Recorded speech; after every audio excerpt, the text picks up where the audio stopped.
Join our community by subscribing. Every click helps us share more stories like this one. The introduction. On a summer's morning in Cedarwood, a small town nestled between rolling hills and dense woods, the air felt heavy with anticipation. The faint chirping of birds drifted through the open windows, mingling with the scent of fresh coffee. However, for Detective Sarah Hastings, breakfast was a distant notion. As she prepared for her morning briefing at the precinct, she had been a part of the Cedarwood Police Department for over a decade, cultivating a reputation for her unwavering tenacity and keen intuition.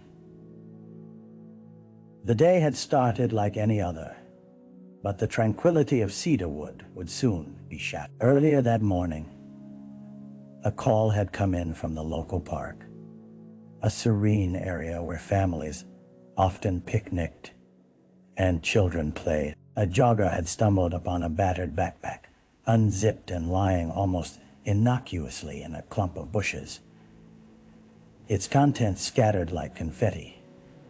Curiosity turned to horror when the man found a blood-stained jacket among the items. The scene had quickly escalated from a routine search and rescue to a potential crime scene, with officers swarming the area, their badge numbers glinting under the rising sun. Hastings arrived to find the park cordoned off, bright yellow tape demarcating the boundary between normalcy and something much darker. The forensics team was already working diligently, examining the hiking trails surrounding the scene. As she stepped closer, the muffled voices of concerned citizens faded into the background. Her focus sharpened, and an unsettling thought crept into her mind. What had transpired in this secluded corner of Cedarwood? Unbeknownst to her, she was about to embark on a journey that would unravel a web of secrets that spanned across the community, challenging perceptions of innocence in a town steeped in shadows. The victim. The wind whispered through the trees as Hastings approached the crime scene, the air thick with uncertainty. A nearby officer, keeping watch over the gathered crowd, waved her toward the backpack. Curiosity turned to resolve as she knelt beside it, taking in the disarray as she carefully sifted through its contents. There was a worn paperback novel, a half-empty water bottle, and a crumpled map, the edges frayed from use. The bloody jacket lay ominously to one side, its dark fabric a stark contrast to the earthy greens and browns of the park. "Detective," the forensics officer spoke, kneeling beside her. There was a gravity in his tone. "We have an ID on the jacket. It belongs to a local college student, Jessica Miller. She was reported missing 2 days ago." The name hit Hastings like a punch to the gut. Jessica, an ambitious young woman with dreams of becoming a wildlife biologist, had been on the cusp of graduation. Her vibrant spirit and commitment to her studies had made her a beloved figure in Cedarwood, particularly among the faculty and students at Cedarwood University. Hastings recalled her laughter echoing in the halls during campus visits, a stark contrast to the grim reality now unfolding. Just as she stood to gather her thoughts, a uniformed officer approached, gripping a cell phone. "Detective, we got a call from Jessica's family. They're back home in town, worried sick. They keep asking about..." Hastings nodded, anxiety coiling in her stomach. The missing poster with Jessica's bright smile beaming from the paper flashed across her mind. Now, that smile was shrouded by tragedy. She had a family to confront that would be navigating the chaotic storm of fear and hope. No stranger to heartbreak when a loved one disappears without explanation. The urgent need to unravel the details of Jessica's last days coursed through Hastings as she prepared to dig deeper into the investigation, determined to bring resolution to a grieving family. The crime scene. As the sun climbed higher, casting a golden hue over Cedarwood's parks and squares, Hastings felt the weight of the investigation press heavily upon her. She turned her attention back to the scene, where forensic technicians were meticulously collecting evidence. The satisfaction of their methods was double-edged, serving as both a comfort and a reminder of the tragedy that had befallen Jessica Miller. The area surrounding the backpack was teeming with activity. Officers were interviewing witnesses, each one contributing fragments of information that might carve a clearer picture of Jessica's last moments. Hastings moved carefully, keenly aware of how each element played a role in this delicate puzzle. Another forensics officer gathered samples of soil for testing, a precaution that might yield traces of potential evidence. "Detective Hastings," one of the officers called from the edge of the cordon area, gesturing toward a set of footprints that trailed along the trail leading deeper into the woods. Littered among the underbrush, they appeared fresh, some impressions capturing the distinct tread of a hiking boot. Hastings squinted, visualizing Jessica's potential movements. Had she ventured out here willingly? The officer continued. "We found surveillance footage from the park entrance end. It shows Jessica entering at around 8 a.m. 2 days ago. But there's no indication she left." A chill passed through Hastings. It was an unsettling revelation. Someone had seen her go in but not come back out. The surrounding trees whispered secrets she couldn't yet fathom. The detective stepped toward the footpath that curved out of sight. Somber resolve washed over her. She was staring into the depths of a tragic narrative still waiting to unfold. In that moment, each footprint held weight.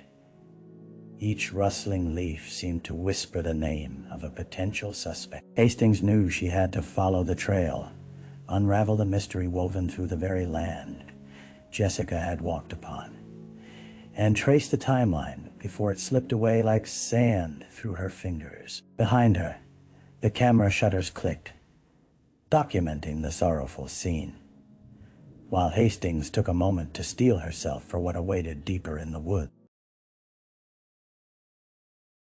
The early investigation, with the sun now high and the park growing warm, Hastings returned to the precinct, driven by a mounting urgency. The air inside hummed with a blend of apprehension and determination as officers assembled for a strategy meeting in the conference room.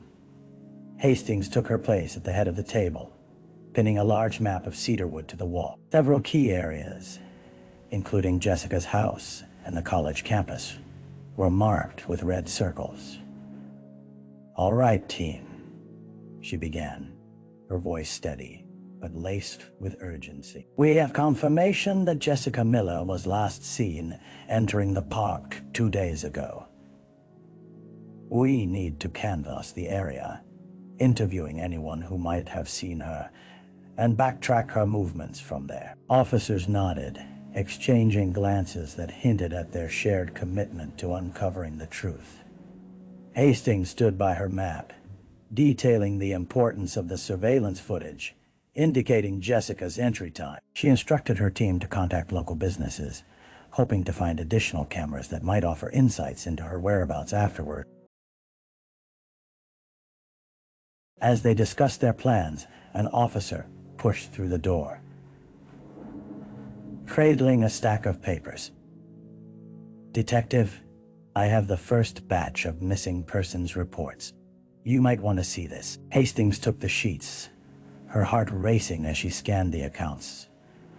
One in particular caught her eye, a note about a boyfriend, a previous relationship Jessica had recently ended. "Who is this?" Hastings questioned, looking up. "His name is Tom Jenkins."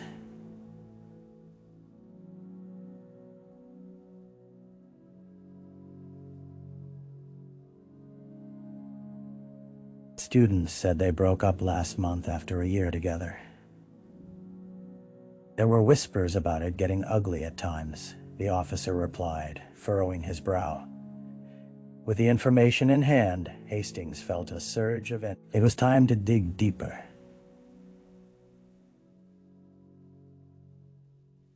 The investigation was becoming more complex, each layer revealing new angles and potential suspects. Potential motives began swirling in her mind. Jealousy, resentment, desperation. She needed to visit Jessica's family to piece together the last impressions of her life before everything fell apart.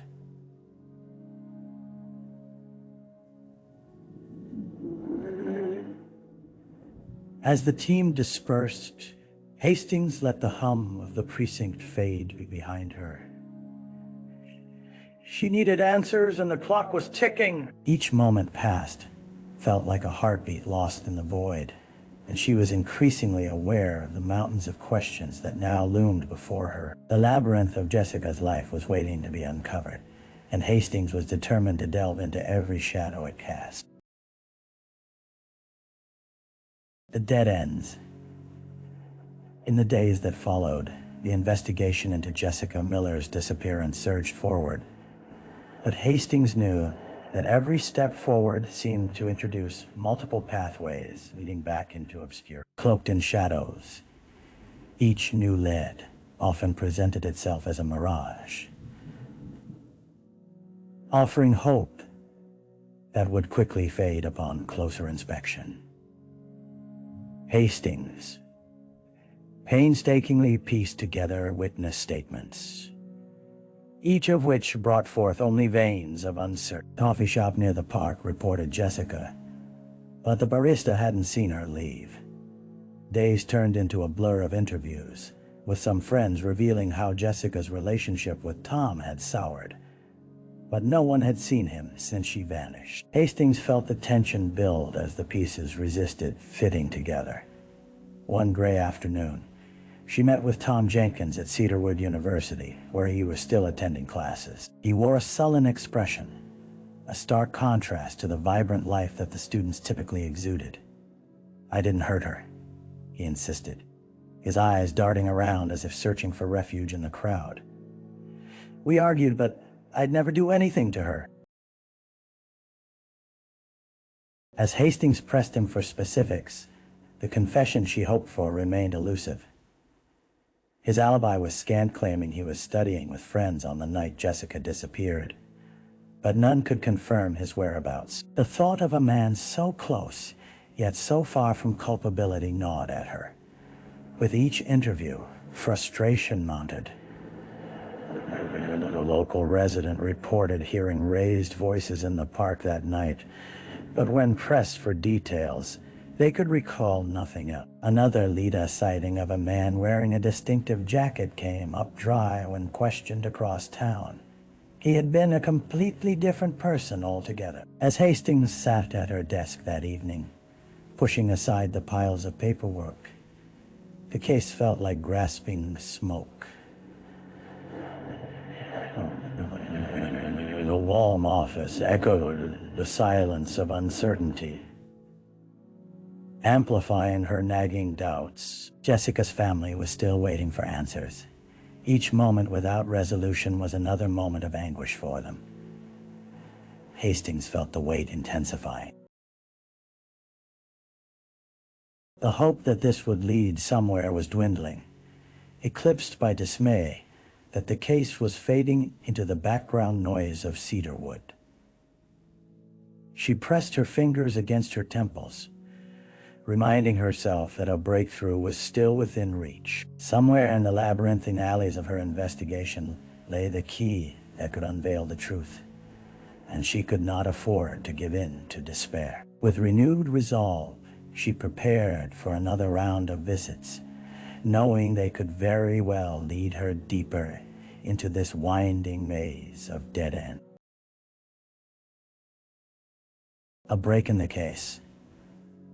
A week had passed since Jessica Miller's disappearance, and every day brought with it a blend of hope and despair. Hastings felt the emotional weight more acutely now, fueled by every unanswered question hanging in the air like a specter.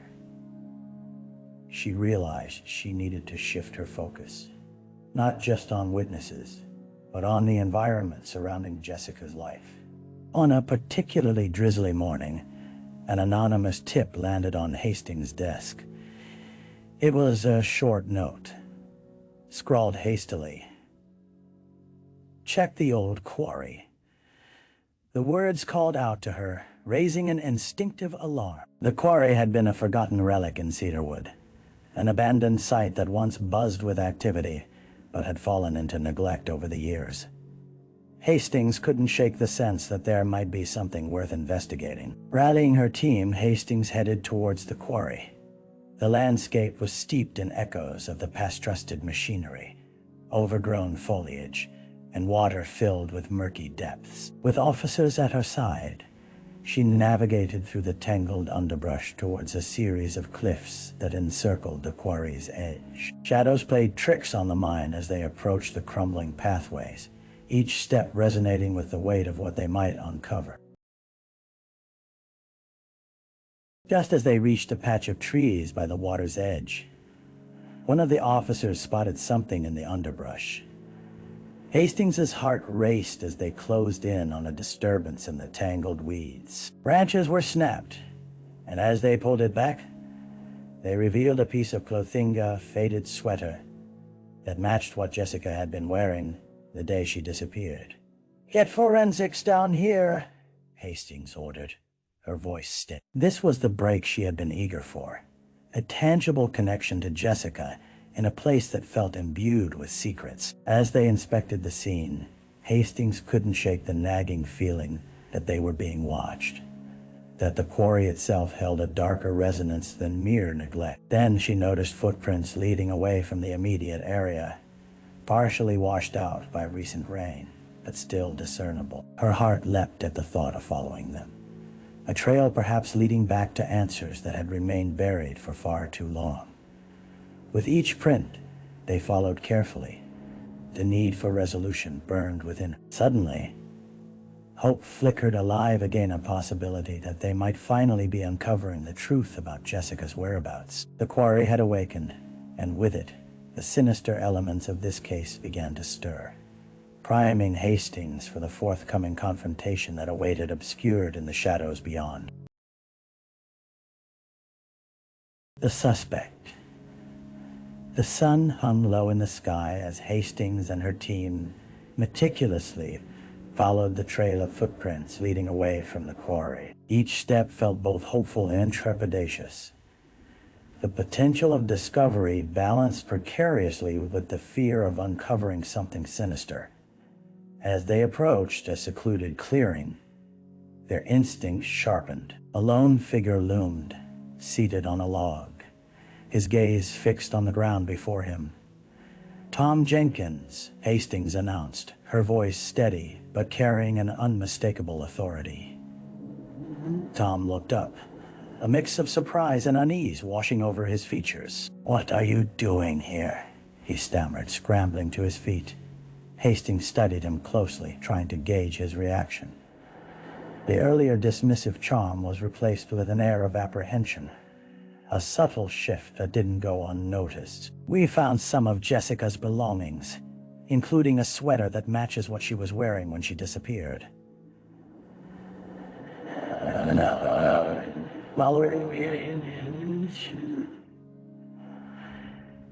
Tom's pale face paled further, and his hands twisted nervously. "I swear I had nothing to do with her disappearance. I just came out here because I needed to think." Hastings shifted her weight, looking into the woods surrounding them. "Think about what? How you might evade responsibility when the truth finally catches up with you."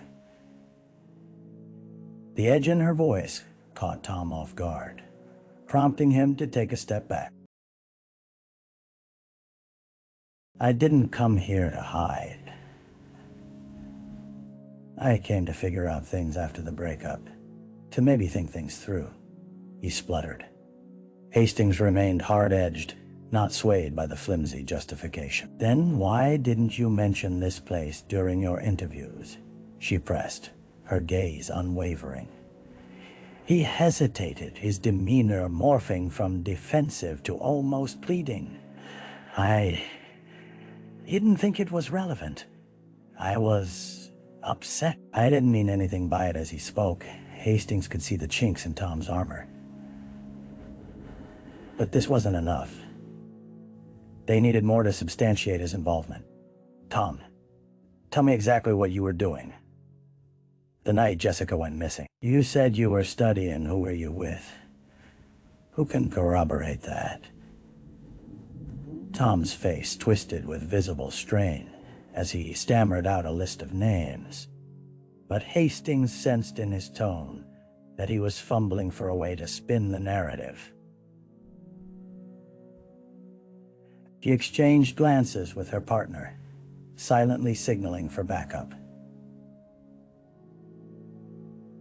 He began to shift closer, merging with the tension that pulsed in the air between detective and ex-boyfriend. I still care about her. I loved her. I loved her. Tom suddenly shouted, his voice echoing through the trees. I never meant for any of this to happen. The raw emotion burst forth, mingling desperation with what could very well be guilt. The weight of their suspicions grounded Hastings in the moment. Whatever Tom's involvement, intentional or otherwise, the truth was still obscured in webs of emotional chaos and fear. They weren't done yet, not by a long shot. The walls around Tom Jenkins tightened as the detectives closed in. They were here to expose the heart of the darkness that loomed over Cedarwood, and they were unwilling to let anything slip through the cracks. The trial.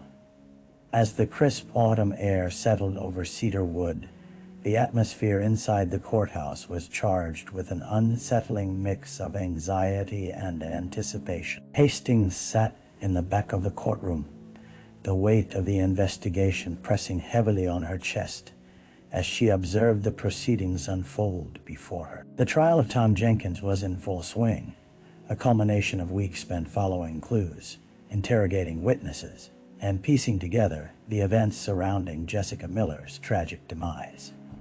The gallery was packed with friends and family of Jessica, their faces reflecting a community grappling with their loss. Hastings could see Jessica's parents seated in the front row. Their unwavering hope had frayed into despair, yet they sat with resolution etched across their features. They sought justice, a tangible acknowledgement of their daughter's life that had been cruelly snatched away.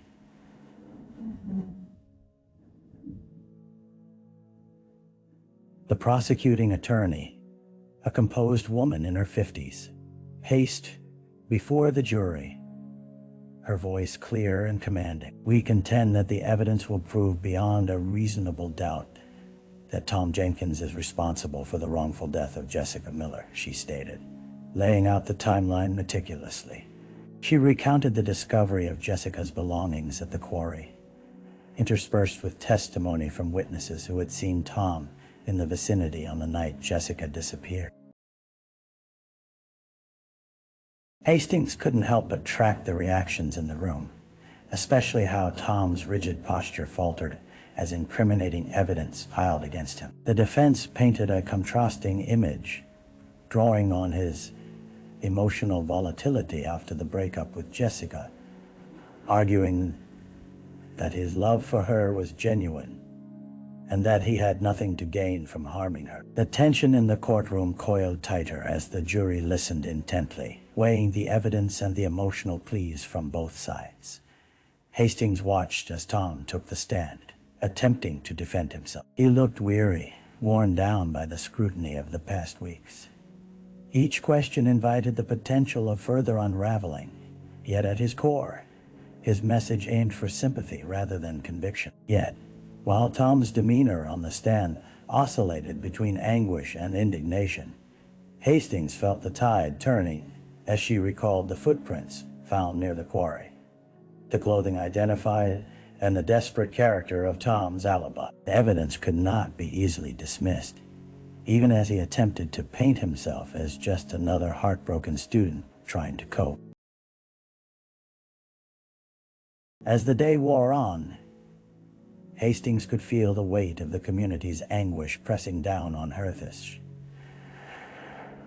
trial was about more than just proving Tom's guilt. It was about standing for Jessica's memory. It was about closure for a family still wrestling with the enormity of their loss.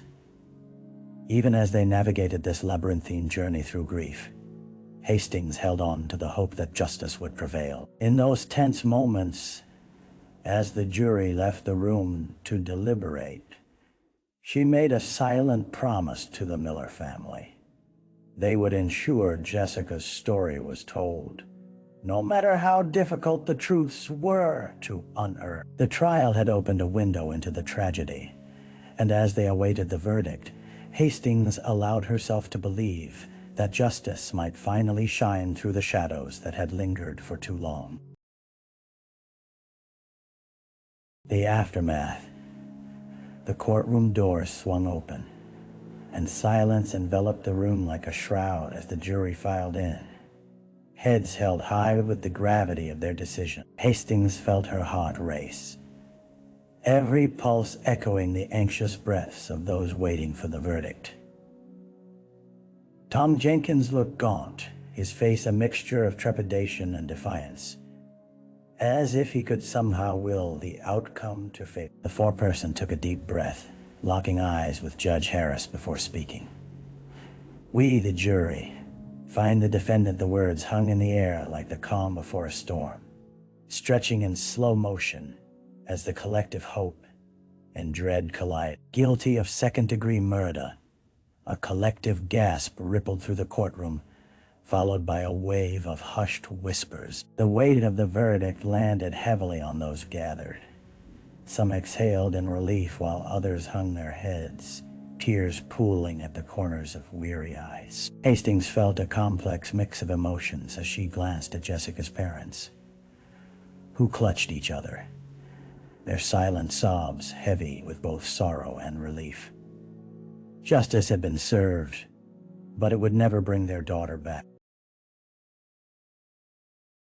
As Tom was led away in handcuffs, Hastings knew that this was just the beginning of a long journey toward healing for the community. The trial had laid bare the raw wounds inflicted by Jessica's tragic fate, but it also opened the door to discussions about the importance of awareness and support for mental health, particularly among the youth in Cedarwood. In the weeks that followed, Hastings worked diligently to ensure Jessica's story would resonate beyond the confines of the courtroom. She collaborated with local colleges and organizations to create initiatives that would focus on promoting awareness around domestic violence and mental health issues, hoping to prevent future tragedy. Every event was an invitation to honor Jessica's memory, a rallying cry for education and advocacy. Hastings found herself attending candlelight vigils organized by Jessica's friends and neighbors, gathering with the community to discuss the impact of violence,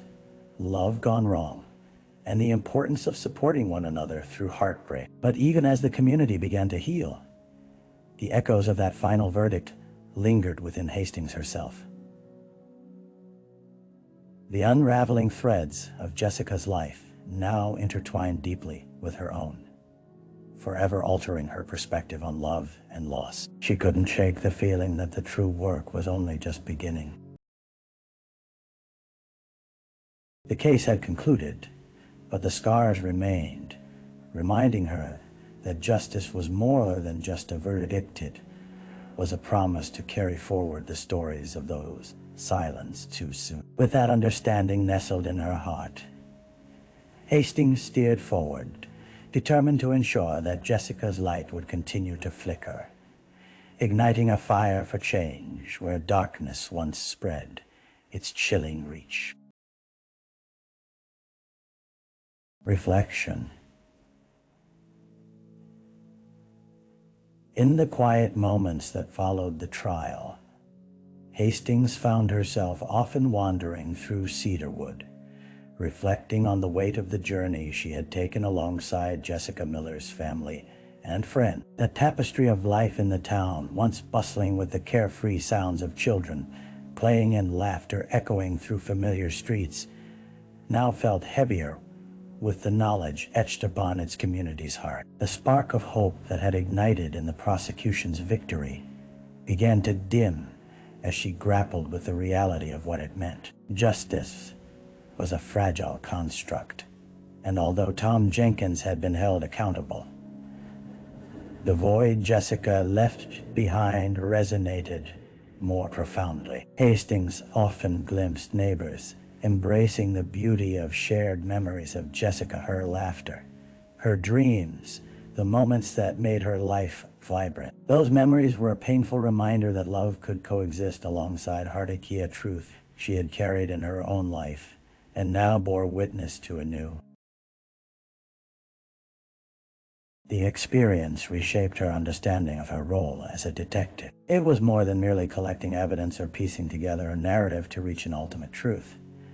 It was about realizing the human impact woven into each story, into each crime and consequence. Empathy became her guiding light, illuminating the shadows of her path ahead. Hastings recognized the deep intertwining of hope and loss, anchored by the responsibility to advocate for the silent voices, those who had been lost amidst the turmoil of human emotions. As the years rolled on, Hastings would carry Jessica's story a beacon of awareness within her, driving a desire to champion change in a world still clouded by darkness. She sought to continue spreading the light, nurturing a community that could embrace its struggles with courage. The journey was far from over. It was merely an evolution, a commitment to honoring those lost while championing a brighter future.